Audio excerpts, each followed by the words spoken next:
ప్రత్యామ్నాయ విద్యుత్ వనరులపై ప్రభుత్వాలు దృష్టి పెట్టాయి. సౌర విద్యుత్ ఉత్పత్తిని అన్ని విధాలుగా ప్రోత్సహించాలని తెలంగాణ సర్కార్ నిర్ణయించింది. అందులో బడా పారిశ్రామికవేత్తలనే కాకుండా డ్వాక్రా మహిళలను కూడా భాగస్వాములను చేస్తోంది.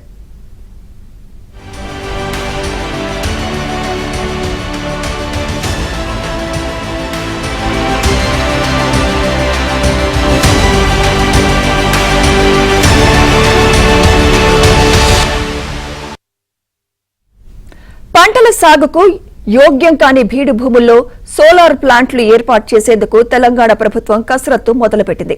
మహిళా సంఘాలకు ఆర్థిక చేయూతనిచ్చే దిశగా వాటిని ఉపయోగించబోతోంది. ఆ సౌర విద్యుత్ను ప్రభుత్వమే కొనుగోలు చేస్తుంది. ఉమ్మడి వరంగల్ జిల్లాలో సోలార్ ప్లాంట్స్ పై ABN spotlight.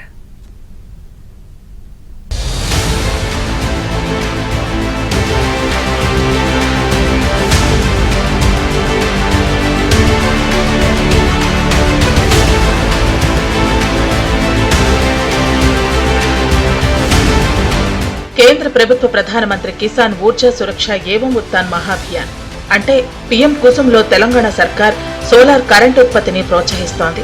Telangana renewable energy development corporation TG రెడ్కోను నోడల్ ఏజెన్సీగా సోలార్ విద్యుత్ వైపు అడుగులు వేస్తోంది. తెలంగాణ రాష్ట్రంలో 4000 మెగావాట్ల సోలార్ విద్యుత్తును ఉత్పత్తి చేసేందుకు ప్లాన్ రెడీ చేస్తున్నారు. అందులో 1000 మెగావాట్ల ఉత్పత్తిని మహిళా సంఘాలకు అప్పగించారు.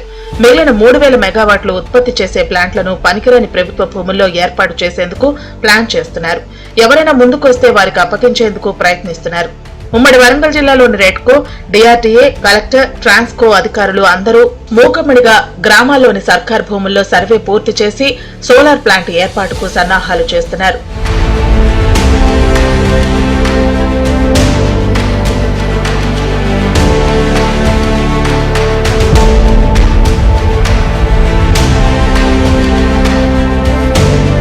ఉమ్మడి వరంగల్ జిల్లాలో 600 మెగావాట్ల సోలార్ పవర్ జనరేషన్ కోసం కసరత్తు జరుగుతోంది.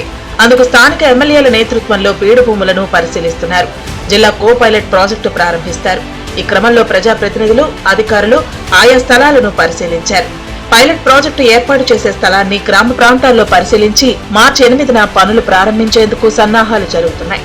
అదేవిధంగా రెడ్కో కంపెనీకి సంబంధించిన వాళ్ళు, అదేవిధంగా ఈ ఎలక్ట్రిసిటీ డిపార్ట్మెంట్ వాళ్ళు జాయింట్ వెరిఫికేషన్ చేయడం జరిగింది. ఎంఆర్ఓ గారు, ఎంపీడీఓ గారు ఈ కమిటీ ఆధ్వర్యంలో చేయడం జరిగింది. అందులో భాగంగా ఇక్కడ 895 అనే సర్వే నెంబర్లో ఒక 4 ఎకరాల భూమి అందుబాటులో ఉందని చెప్పడం వల్ల ఆ ప్లేసు బాగానే ఉంటుంది, వయబుల్ అవుతుంది అనే ఆలోచన చేస్తున్నారు. గవర్నమెంట్ ఇట్లా నిర్ణయం చేయడం వల్ల మహిళా సంఘాలు బాగా బలోపేతమయ్యే అవకాశం ఉంది. తర్వాత ఈ నిర్వహణ బాధ్యత వాళ్ళు చేపట్టడం ద్వారా వాళ్ళకు కూడా ఆత్మస్థైర్యం పెరిగే అవకాశం. సోలార్ ప్లాంట్లలో ఉత్పత్తి అయ్యే కరెంట్ ను ప్రభుత్వమే కొనుగోలు చేసి తమ ఆదాయాన్ని పెంచుతోందని మహిళా సంఘాలు హర్షం వ్యక్తం చేస్తున్నాయి. వచ్చే ఆదాయంతో సామాజిక, ఆర్థికాభివృద్ధికి అవకాశం ఉంటుందని మహిళా సంఘాల ప్రతినిధులు అంటున్నారు. ఈ ప్రభుత్వం తీసుకున్న నిర్ణయంలో సోలార్ ప్లాంట్లు తీసుకున్నది ఒక గొప్ప అద్భుతమైన విషయం. మహిళలను ఆర్థికంగా ఎదగడానికి ఈ మహిళలకు మాకు అవకాశం ఇచ్చినందుకు ధన్యవాదాలు తెలుపుకుంటున్నాము. ఈ వ్యవసాయ భూముల్లో కాకుండా బీడు భూములలో, వ్యవసాయానికి పనికిరాని గుట్టలలో, ఇలాంటి భూములలో మాకు సోలార్ ప్లాంట్ యూనిట్ పెట్టి మహిళలను ఆర్థికంగా ఎదగడం వలన మహిళలు ఇంకా ఆర్థికంగా లోన్స్, బ్యాంకు ద్వారా లోన్స్ కానీ, శ్రీనిధి లోన్స్ తీసుకొని ఇంకా ఆర్థికంగా ఎదగడానికి ఉపయోగపరిచినందుకు ఈ ప్రభుత్వానికి ధన్యవాదాలు తెలుపుకుంటున్నాను. ఇలాంటి పనులు ఎన్నో చేస్తున్నారు. ఈ ప్రభుత్వం వచ్చినాక మహిళలకు 14 రకాల ఉపాధిని కల్పించారు. వాటి వల్ల ఇంకా మహిళలు ముందుకు వచ్చి ఇంకా ఆర్థికంగా బలోపేతం కావడం వలన ఈ ప్రభుత్వానికి ధన్యవాదాలు తెలుపుకుంటున్నాను. ఒక్కో చోట 500 కిలోవాట్ల నుంచి 2 మెగావాట్ల విద్యుత్ ఉత్పత్తి చేసేలా ప్యానెల్స్ ఏర్పాటు జరగబోతోంది. పెట్టుబడికి ఇబ్బంది లేకుండా మహిళలకు బ్యాంకుల ద్వారా రుణాలు అందించేందుకు ప్రభుత్వం ఏర్పాట్లు చేస్తోందని రెడ్కో అధికారులు ప్రకటించారు. దీంతో మహిళా సంఘాల్లో ఆనందం వెల్లివిరుస్తోంది.